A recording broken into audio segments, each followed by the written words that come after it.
Despite alarm bells about the energy crisis already being sounded, the government decided to put up the tax on certain kinds of candles earlier this year, making life that much harder in the event of blackouts this winter. This is Scallan and you're watching Gript Media. Before we start the video, if you want to support Gript and our work, make sure to click like, subscribe and comment, even if you have absolutely nothing to say. Just comment if you prefer summer or winter or something. Because by liking, commenting and sharing, this channel will get boosted in the algorithm and get seen by more people. You are basically our algorithm at the end of the day. So if you want to see this channel grow, just take 2 seconds right now to like, comment and do your part to support independent journalism. And with that said, on to the video.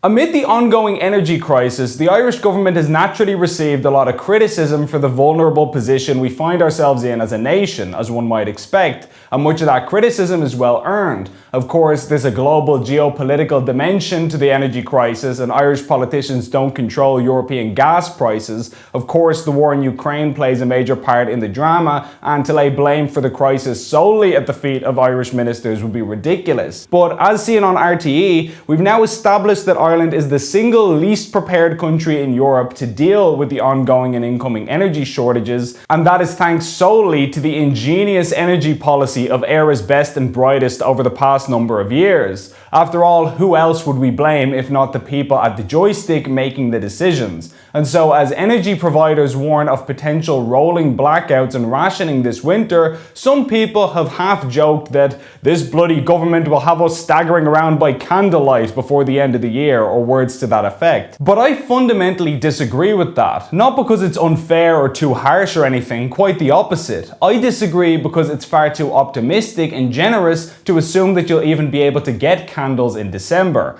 As it turns out, the state has already done what they can to stymie emergency measures like that ahead of time. As found on the Revenue website, from the 1st of January 2022, white and cylindrical candles are liable to VAT at the standard rate. The term white, being a trade term, is to be understood as including off-white and cream. An Oireachtas parliamentary question thread from last year goes on to explain that such candles are now taxed at 23% VAT as of this January, almost a quarter of the total price, and this was mainly targeted at church candles, which previously received slightly less tax than other varieties. So in short, rather than cutting VAT on candles to make them more affordable to ordinary people, the government went out of its way to take the few varieties that weren't taxed to the hilt already and wring a bit more extra cash out of people with them as well. But Ben, you might say, the war in Ukraine didn't kick off until late February. This tax came into effect in January. How could the government have known that energy prices would be a problem? I mean, they're not time travelers.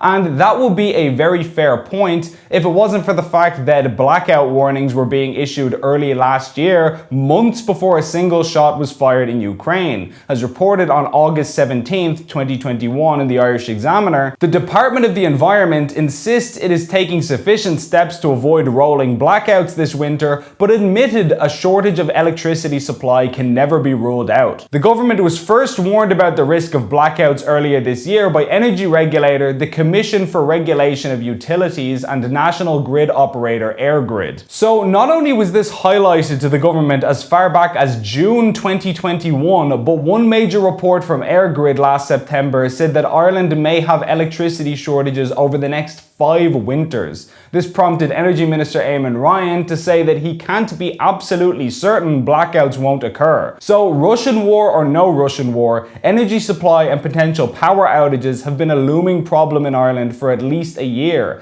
Everyone involved in energy supply is telling us that this will be a risk for years to come. Not only that, but the cost of living crisis had already begun before the candle price increase, with the Examiner reporting in November 2021 that people were having to choose between fuel and food due to the increases. And it was against this backdrop, in this context, that the government still decided to drive ahead with putting up the tax on candles, much like the carbon tax increase they issued this year during a pre-existing home heating and motor fuel crisis. So forget candlelight. If price inflation continues at this pace and the government keeps hiking taxes on emergency goods which people need to prepare for the crises that they've made worse, candlelight will seem like heaven compared to the reality. What started out as a green dream is quickly starting to feel like a nightmare. Please like and share this video, and if you enjoyed it, please consider signing up for a monthly donation via the link on screen to help us produce more content like this. Alternative media like Gript needs all the assistance it can get, and every donation goes a long way. As always, thanks for watching.